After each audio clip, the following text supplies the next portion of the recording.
the question was, it was framed as, I'm really struggling with your program because all the campaigns require me to have a list and I don't have a list. Okay. So I want to address this because it is a very, it's a question we get a lot. So, okay. So I think first and foremost, when we talk about a list, what are we talking about? We're talking about a database of potential prospects, leads, customers. They're individuals, right? That we have in some format. Hopefully you've got it in a good CRM marketing automation platform, and it's not just on a spreadsheet somewhere. But I mean, a list could be on a spreadsheet, but it's a database of information about individuals. It's their name, their company, their mailing address, phone number, email, might have their LinkedIn profile. So it's a communication list, okay, or database, right? Okay, so when you're trying to do marketing, any campaign you do has to have 4 elements that are correct. You have to get these 4 sort of strategies correct, because if you don't get these right, or one is missing, or one is not right, the whole campaign will either fail completely or it will be greatly suppressed in its response. Okay. And they're the 4 M's, and I call them it's market, message, media, and math. Okay. Market meaning the list or the audience that you're targeting. Message is what are you actually saying in the marketing communication? So what's the headline on your webinar? What does your email say? What does the landing page say? What does your direct mail piece say? When you go to a trade show, your message is like people are looking at your banners and your signage, right? And then when you walk up to the booth, what do you guys do? Your message is what do you say? So there's market, which is the list of people you're targeting. The message is what it's saying. The media is just the communication vehicle. So email, websites, telemarketing, phone calls, LinkedIn messages, private messages on Facebook, ads on Facebook. That's just media, radio ads, right? And the problem a lot of people make is they start thinking about media, like where should I start advertising? Should I do Facebook ads? Should I do email? Should I do this? Should I do that? And then math is the last one, because if you don't have an appropriate understanding of the metrics to get a lead, and all different media and lists have different metrics, math, right?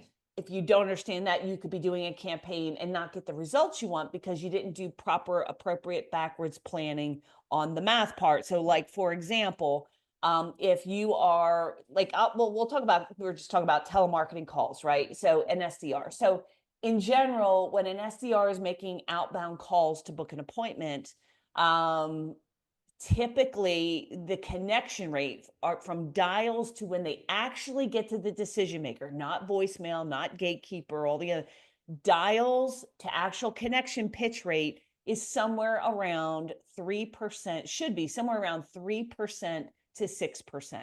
Okay. Now, this is where the list comes involved, right? If I'm talking to a list of customers, the connection rate's going to be a lot higher. Like you might actually get through to 50, 60% of them, right? If it's customer. If it's a warm lead, your connection rate should be like in the 20, 30, 40% because they're an inbound lead. If you're just outbound cold calling, if it's a first time, these people have never heard of you and it's a crappy list or whatever, your connection rate, your pitch rate might only be 1 or 2%. And where if it's a cleaner list and you've done marketing to it, the connection rate might be more 3 to 6, but in general, 3 to 6%. Okay. Then the conversion rate is when I get to Rob, who's the decision maker, what percentage of time do I actually get him to book the appointment? Okay. Roughly, we want to look for somewhere between 10 and 20%. Okay. 15% is kind of right there in the middle. Now, obviously, if I am trying to get an appointment and my pitch is really horrible, my tonality is bad, the offer's bad, like I don't have a really good message when I'm talking, whatever the message is, that conversion rate could be 5%.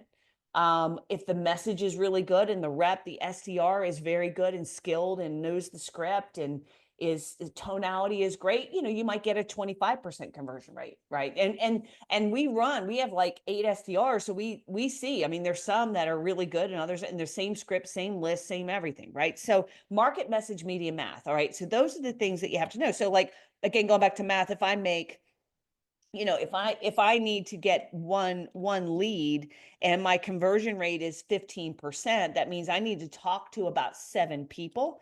And if I talk to 7 people, you know, I might have to call 117. I might have to make 117 dials to get to 7 people to get one lead. So like if somebody doesn't understand math, then what they'll do is they'll make 25 phone calls and go, well, this doesn't work, and give up. And it's like, well, no, your math is wrong, because you just, you know, you're not going to get, and that's like some people, they have to make 500 dials to get an appointment. And it just depends the list, the message, and everything else, right? Now, back to the list question. Okay, so how do you get a list? Well, you can either buy data. You go to Zoom Info, Seamless AI, you can purchase data.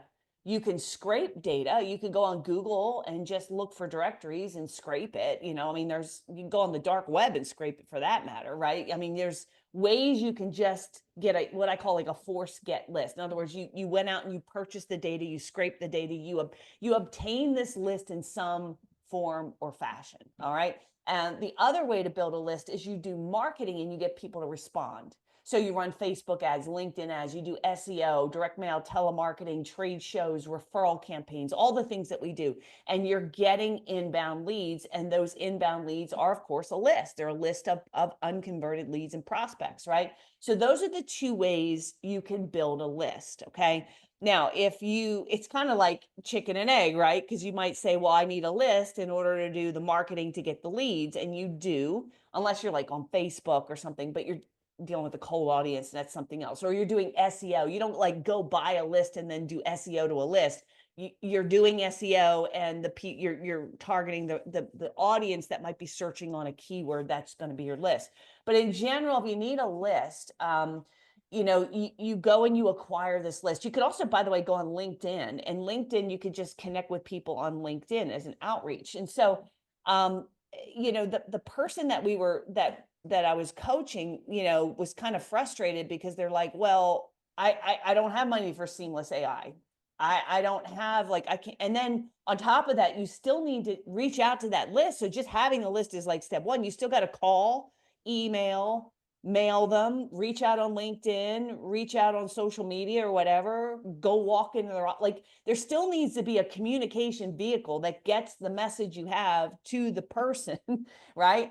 So the list is like just step 1, but then you still need an offer and a message, and you still need a vehicle, which is the media, to go and get the people. So the ways you can build that list while simultaneously generating leads, right? So one is you want to do what's called warm outreach. And warm outreach is just you're reaching out. This comes from like the insurance industry, and it's not like a term I invented or anything. I just want to be clear on that. But a warm outreach is you're basically reaching out to people you know. So that would be ground zero. So like they teach it to like new insurance professionals. They're like, hey, contact everybody, and they give them lists of people, like all the people you know from your church and from your kids' school and your friends and your relatives and all the things, right? They say reach out to these people first and try and sell them insurance, which, you know, instantly makes you a pariah of the family. But I mean, that is what a warm list is. You're reaching out to people you know, maybe people you've worked with in the past, maybe it's a previous boss, maybe it's just businesses that you frequent, maybe they're like, you go into that barbershop, or you go into that restaurant, or you do business with that CPA, right? So it could be people you just casually know, it could be people you do business with, it could be friends, it could be colleagues, etc. So the first kind of outreach you can do is a warm outreach. You pull that list together, you do a warm outreach, which is either by phone, call them, email, you know what email is, or you could text them, I guess, if you have that kind of relationship, you know, and you reach out to them and say, you know, the message, okay, we have to craft a different, but something to the effect of, hey, we're doing IT support and services. Do you know of anybody who might be in need of that kind of help, right? And I'm giving you a real basic, horrible message, but that's essentially what you're doing. So you do warm outreach. You scrape every lead that you have, maybe all your connections, your business cards that you have in a junk drawer somewhere with a rubber band around it. You go back in your Outlook inbox, you go back. So basically the first list you want to compile is you just go through every single nook and cranny in your house, so to speak, and you just go and find those people. But you have to reach out to them, number one, with some kind of message and offer. And then what you want to do is put them in some kind of CRM or marketing automation, because you don't want to just be reach out once and then be done. If they are a viable prospect or they are a potential referral partner, you want to be able to continue to reach out and do what we call drip marketing, or you might have nurture marketing, where you're sending relevant, interesting, valuable information on a regular basis so that you kind of stay top of mind. So there's the initial outreach, and then there's some kind of an ongoing drip marketing you want to do. Okay. The other things you could do is if you have a website, you put an opt-in on your homepage, like offer a free report. You could go to people you know and ask for referrals. You could join networking groups. I mean, right now, this quarter, one of the focuses we've put on our members is we've given them a plan for picking networking groups, attending them, talk tracks, following up, call to action. Go to referral networking groups, talk to people, gather their business cards. That's another way of building a list. You could do the 5-round drop. Those of you who are members, like one of the things that we teach is canvassing, which is physically going and walking in offices, which I never would have thought would have worked for managed services, but I had a client prove me wrong. So it wasn't even my idea. I give John Tate the credit for that. But yeah, you canvass, or you could just canvass the 5 closest neighbors around your current customer. So you can kind of use your customer as a focal point. Like, hey, Rob, I was just down the hallway talking to Nicole at the office, and, we're their IT company. I just thought I would drop by and hand you, give you a get out of computer trouble free card. Hey, who does your IT, yada, yada, right? So you could do 5-round drop. You could do canvassing, networking, referral campaigns, referrals. You're doing warm outreach. You could initiate a joint venture partnership. So when I first started my business, I say business, I was just trying to make a buck. In the beginning, it wasn't really a business. It was like me, right? I reached out to every organization I knew. That's how I got involved with CompTIA. CompTIA was a previous client of mine at a former agency that I had worked with. And I reached out to them and said, hey, why don't I do a great webinar on lead generation? And would you like me to do this for free for your members? And it was a little sexier than that, but that's essentially the pitch. And they said yes. And I did a free webinar, and I really did a good job. And then I went back to them, and they engaged me for a 6-month consulting gig where I did a 6-month series of webinars to their audience. And I got a ton of leads and opportunities from that. It didn't cost me anything. I just had to put on a webinar once a month, right? So you could initiate joint ventures, which also endorse mailing. Somebody else promotes you to their list. You could do LinkedIn prospecting. You reach out to people, so that's kind of cold outreach, if you will. So warm outreach, you're reaching out to people, looking for referrals, looking for who do you know.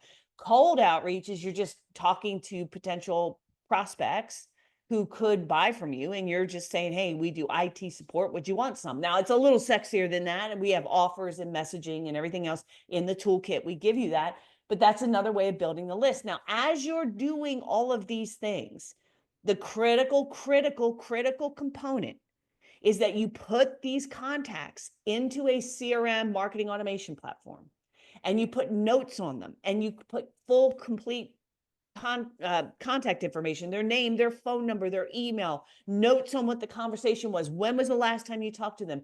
And then what you're doing is you're initiating some sort of a drip marketing sequence, blog posts, videos, webinars, whatever it is, something of value to stay top of mind. Now, most people do that kind of drip marketing. They think email, and that is the most common. Technically, you should get permission to email them before you start emailing them, and you definitely need to have a way for these people to opt out of your email broadcast. But if you have it in a good CRM system, that will automate that whole process, the broadcasting of the email and allowing people to opt out, right?